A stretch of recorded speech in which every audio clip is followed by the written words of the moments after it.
Atas materi yang telah disampaikan oleh Bapak Nurhuda, kami ucapkan terima kasih. Materi yang keempat tentang karakter remaja Islam yang akan disampaikan oleh Bapak Randy Handoko, Sarjana Pendidikan Islam. Kepada Bapak Randy, kami persilahkan. Oke, bismillahirrahmanirrahim. Assalamualaikum warahmatullahi wabarakatuh. Alhamdulillahirrahmanirrahim. Allahumma sholli ala sayyidina Muhammad wa ala ali sayyidina Muhammad. Siswa-siswi SMA Negeri 1 Sini, peserta Pondok Ramadan SMA Negeri 1 Sini tahun 2021 atau 1442 Hijriah.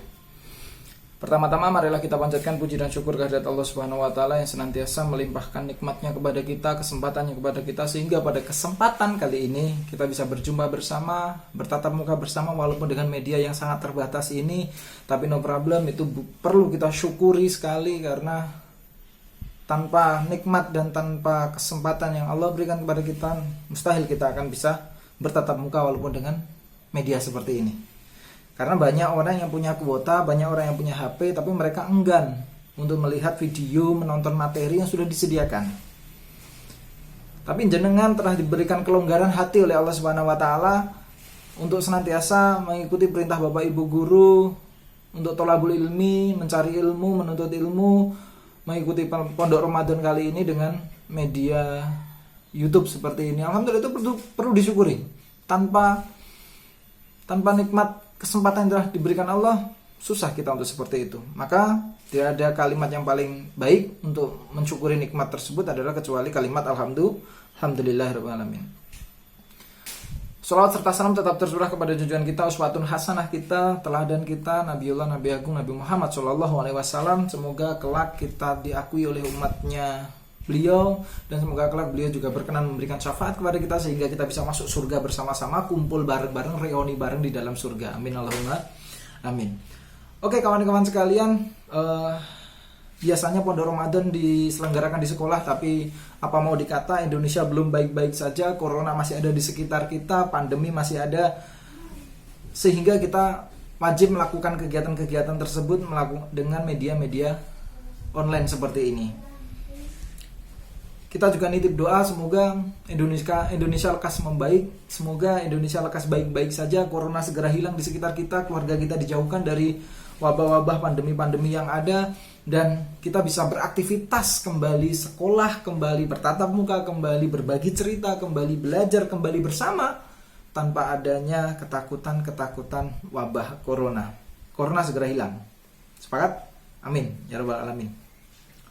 Oke kawan-kawan sekalian, anak-anakku sekalian kelas 10 maupun kelas 11. Pada materi keempat ini saya diminta menyampaikan tentang karakter pemuda Islam atau karakter remaja muslim kekinian. Bagaimana sih seharusnya idealnya remaja muslim itu seperti apa? Nah, kita akan membahas ini. Yang pertama, teman-teman sekalian, yang harus dipahami karakter remaja muslim yang pertama adalah dia akidahnya tuh bener, ya. Akidahnya tuh bener, enggak, jangan melenceng. Akidah bener itu apakah cukup mengatakan asyhadu alla ilaha illallah wa asyhadu anna muhammadar rasulullah? Yap, itu salah satunya. Tapi secara praktek juga harus kita imbangi. Contoh akidah yang tidak bener ya. Contoh ya, Anda mau ujian nasional, harus datang ke dukun dulu. Nah, itu kan nggak pas. Jenengan seneng karo seseorang, tapi cinta bertepuk sebelah tangan terus mbok pelet dengan ajian jaran goyang atau ajian semar mesem, semar mendem atau apapun itu yang nggak pas ya. Di situ berarti akidah kita sudah rusak. Maka kita perlu memperbaiki akidah kita. Ingat, kesyirikan itu adalah dosa yang paling besar, dosa yang paling berat, yang tidak akan diampuni oleh Allah Subhanahu wa taala. Selain itu insya Allah diampuni ketika Allah berkehendak. Maka dari itu akidah kita benar dulu, ya, akidah kita tuh benar dulu. Kemudian lewat tempat-tempat angker, lewat jembatan, kemudian lewat perbatasan mana ada tugu besar, kemudian kita harus ngebel din. Kalau nggak ngebel nanti takutnya terjadi masalah. Nah, itu yang bahaya ya, itu yang bahaya. Jadi bukan karena tidak ngebelnya, bukan karena ngebelnya kita terjadi musibah, tapi memang Allah sudah menghendaki musibah untuk kita. Jadi sekali lagi akidah harus benar, itu yang pertama, ya, akidah yang benar. Yang kedua ada ibadah. Ibadah itu juga harus, akidahnya udah mantap, ibadahnya juga harus benar, ya. Makanya belajar bagaimana tata cara ibadah wajib yang benar. Ada sholat, ada puasa, ada zakat, dan seterusnya banyak kan ibadah-ibadah yang perlu kita lakukan. Jadi ibadah itu benar, ngaji yang benar, tanya kepada ustaz, tanya kepada kiai, tanya kepada ulama, tanya kepada mubalik, tanya kepada guru agama, agar apa? Ibadah kita juga benar. Jadi nggak asal-asalan gitu loh, ya. Jadi itulah fungsinya kita belajar agama. Cewek maupun cowok wajib belajar agama, kecil maupun tua wajib belajar agama, ya.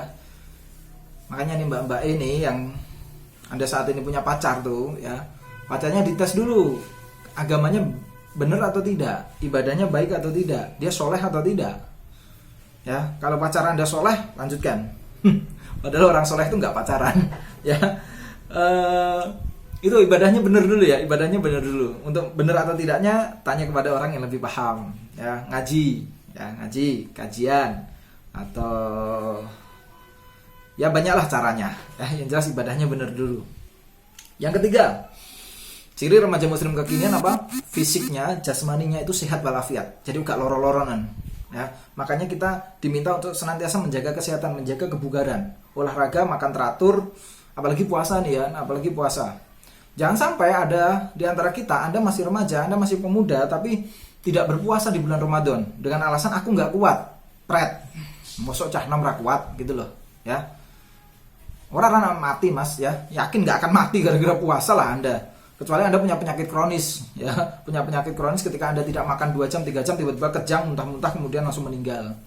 Tapi kan kalau seperti itu kan jarang, ya, cuman kita saja yang malas. Aku kan digoda oleh setan mas, aku kan digoda oleh setan pak, jadi bukan salah saya dong, saya nggak puasa. Setan itu memang benar, tugasnya hanya menggoda. Jadi sekali lagi, setan tugasnya hanya menggoda, tidak memaksa. Jadi digoda itu pilihan kita akan ikut godaannya atau melawan godaannya, ya. Jadi sekali lagi, fisik yang kuat, ya, fisik yang kuat, fisik yang prima, olahraga yang teratur, makan yang sehat. Fungsinya untuk apa? Untuk menjaga fisik kita agar tetap jos, ya. Itu fisik yang kuat, jasmani yang sehat. Yang keempat, ciri remaja Islam kekinian adalah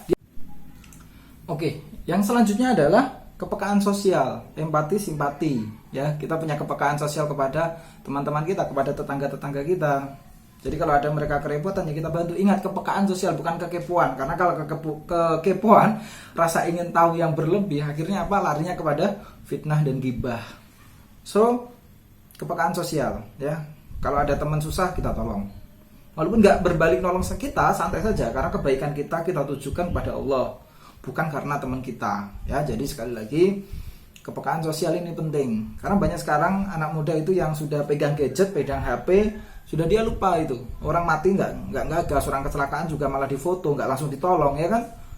Jadi kepekaan sosial sudah semakin menurun. Anda sesoleh apapun, kalau ternyata di sekitar rumah Anda itu ada yang kelaparan, ada yang kehausan, ada yang mati karena kelaparan, Anda juga ikut dosa. So makanya kepekaan sosial ini penting. Tolong menolong, saling membantu, tapi dalam kebaikan, ya. Tapi contek Anda nolong, itu nggak pas. Paham ya? Jadi kepekaan sosial ini perlu ditanamkan kepada jiwa-jiwa kita. Yang kelima adalah mempunyai ilmu yang bermanfaat, ya, ilmu yang bermanfaat. Makanya kita diwajibkan untuk belajar dan belajar. Dari kecil sampai kita mau meninggal wajib belajar, ya. Jadi agar apa? Ilmu ini kita gunakan untuk dunia kita dan juga untuk akhirat kita. Jadi jenengan makanya berdoalah kepada Allah Subhanahu wa taala semoga corona segera hilang dan kita bisa tatap muka, kembali ke sekolah, belajar bersama, tertawa bersama, bercanda bersama, bercerita bersama, kan enak. Ya, jadi kita juga rindu, sebagai seorang guru kita juga rindu ketemu dengan Anda semuanya. Jadi sekali lagi, ilmu itu penting, ya. Ilmu itu penting. Kemudian yang terakhir adalah kemandirian, ya, kemandirian. Seorang remaja muslim tidak bisa tergantung kepada orang lain saja. Dia butuh kemandirian entah kemandirian finansial atau kemandirian secara kehidupan dasar. Jadi sithik-sithik aja njaluk tulung, sithik-sithik aja njaluk pertolongan orang lain, ya. Kalau Anda bisa sendiri, lakukan, ya, karena itu ciri kemandirian. Oke, itu singkatnya teman-teman sekalian. Jadi saya tidak mau panjang lebar. Sebenarnya masih banyak yang perlu kita bahas, tapi sayang beribu sayang kita tidak bisa lanjut dengan durasi yang panjang, karena saya yakin Anda kalau melihat media sosial seperti ini, melihat HP seperti ini, belajar lewat HP, cepat bosen nih. Tapi alhamdulillah semoga kuota-kuota yang Anda gunakan untuk menonton video ini, HP yang Anda gunakan untuk menonton materi ini, itu bisa memperingan hisab kita di akhirat kelak. Karena apa? HP kita juga akan dihisab oleh Allah Subhanahu wa taala. HP ini digunakan untuk apa? Kuota ini dihabiskan untuk apa? Ya. Jadi alhamdulillah saat ini HP Anda gunakan untuk hal-hal kebaikan, kemudian kuota Anda habiskan untuk hal-hal kebaikan. Semoga itu dicatat oleh Allah dan kemudian di akhirat kelak HP bisa bersaksi untuk kita, aku pernah digunakan untuk kajian, aku pernah digunakan untuk pengajian, aku pernah digunakan untuk belajar. Ya. Jadi HP ojo nggih nonton sing ra genah-genah wae Mas. Ya, kuota jangan dihabiskan untuk rangenah-rangenah wae. Oke, itu teman-teman sekalian yang dapat saya sampaikan. Jaga puasa kita, jangan sampai puasa kita terkotori oleh hal-hal yang malah merusak amal puasa kita. Dan jangan lupa bahagia. Terima kasih. Sekian dari saya ucapkan selamat menjalankan ibadah puasa. Semoga Ramadan kali ini kita bisa lulus menjadi pribadi-pribadi yang bertakwa, dan kelak tahun depan kita bisa ketemu dengan Ramadan selanjutnya dan Ramadan selanjutnya sampai akhir hayat kita. Terima kasih. Sekian. Assalamualaikum warahmatullahi wabarakatuh. Alhamdulillah, kita telah mendengarkan materi-materi yang telah disampaikan. Maka sekarang kita sampai ke acara yang kelima, yaitu acara penutup. Marilah kita tutup kegiatan Pondok Ramadan SMA Negeri Tusine tahun ajaran 2020-2021 dengan bacaan hamdalah bersama-sama. Alhamdulillahirabbil alamin. Kami selaku pembawa acara, bila ada kesalahan dalam pengucapan ataupun perkataan, kami mengucapkan mohon maaf yang sebesar-besarnya. Semoga kegiatan Pondok Ramadan ini membawakan berkah dan hidayah untuk kita semua. Billahi taufiq wal hidayah. Wassalamualaikum warahmatullahi wabarakatuh. Waalaikumsalam warahmatullahi wabarakatuh.